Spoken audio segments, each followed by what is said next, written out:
Yeah, so I'm here with David Samuels from Clean Slate Committee. David, just start off by introducing maybe a little bit about Clean Slate Committee first to remind our listeners and viewers, and then talk about what the event is here today. Clean Slate Committee is an advocacy group for currently and formerly incarcerated individuals, their family members, and loved ones. We work to change public policy in the state of Connecticut.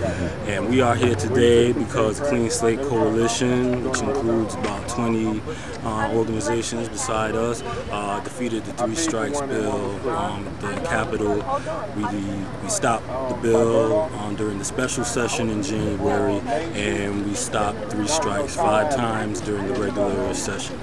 And so this is a block party happening here on Martin Street in the north end of Hartford. Why have a block party like this? Why is this an important way to celebrate? Because the Clean Slate Committee is a resident-led group, and the community residents are the ones that helped us achieve the victory that we're celebrating today. And so what kind of things are planned for this afternoon? Oh, we got free food, we got music coming, we got games for kids, we're going to have voter registration, a lot of good stuff. All right, thanks, David. Yeah, thank you. Okay, I'm here with David Schultz. David, you're out here on Martin Street as part of the block party for Clean Slate Committee. Tell me a little bit about why you're here. We'll start with that. Why are you here? Well, Clean Slate's been around for 1 year now, and this is the first year celebration. And what Clean Slate's been able to do in just this 1 year is kind of amazing. Especially since a lot of what we ended up doing was on our own. We didn't have the chance to get money for organizers and stuff, and so people came through volunteering and picking it up, and for me it was a different kind of organizing. Right. And it was a kind of organizing where it wasn't the 501c3 where we were bound to foundations or this or that. It's been a really amazing. I think it's an amazing year what we've been able to accomplish. So I'm psyched to celebrate today. What drew you in to Clean Slate Committee in the first place? How did you decide to dedicate your efforts to the work that they're doing? It was a long road. It's a long story. It's okay. Give me the encyclopedia version.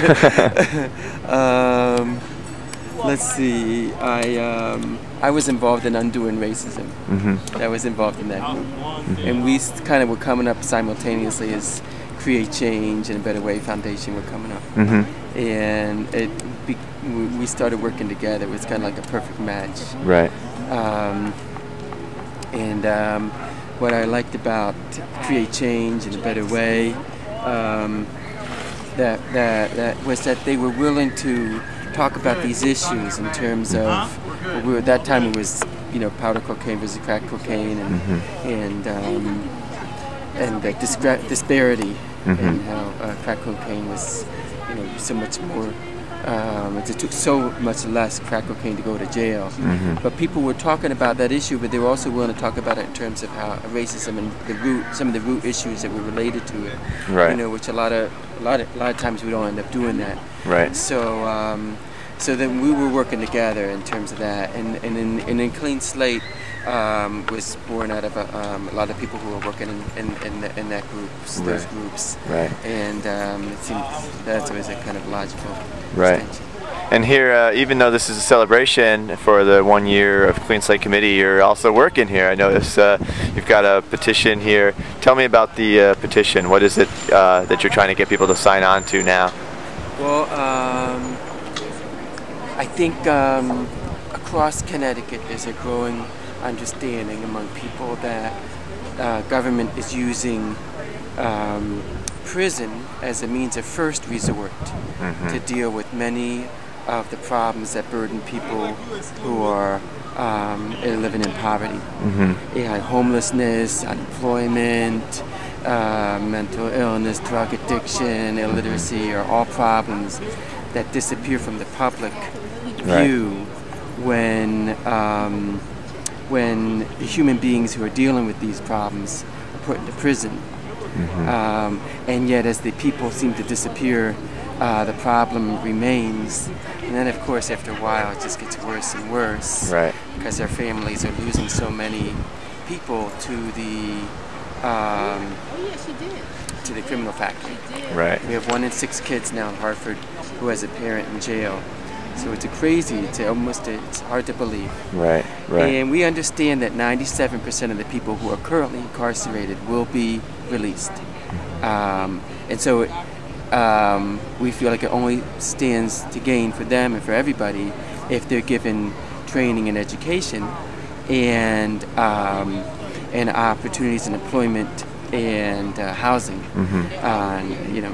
So we met with Mayor Perez, and he's interested in helping to pass a resolution.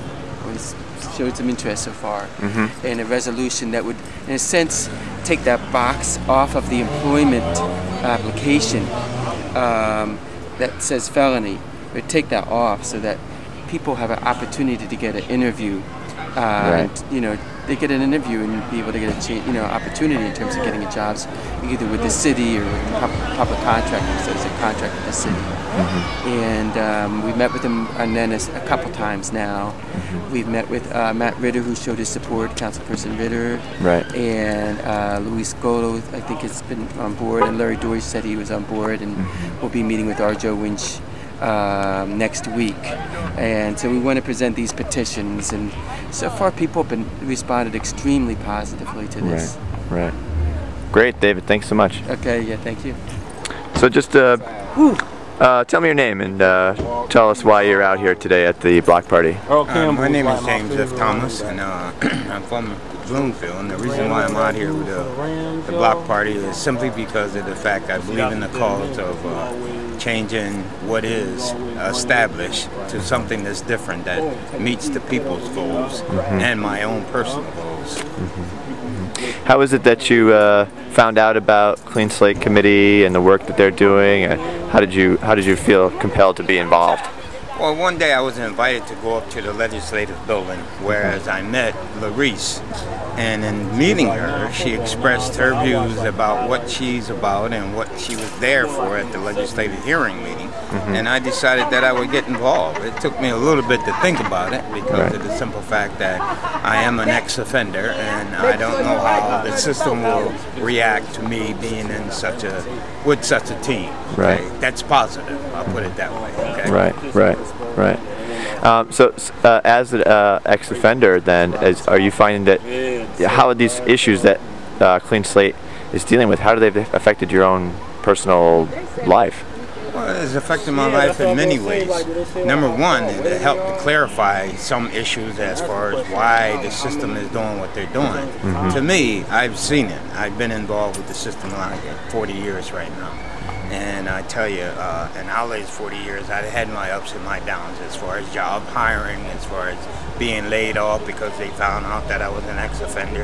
And having an organization like Clean Slate that helps me out. It builds my self-esteem up, for number one. And number two, I can pass it on to other ex-con or ex-offenders that comes out here. Here's an organization that's willing to help you. Here's an organization that has cleared up a lot of issues that wasn't clear. Now they understand what's going on. Now they feel a little bit more confident about what they can do and how they can do it out here in society. Right. Well, great. Thanks for talking to me today. Thank you.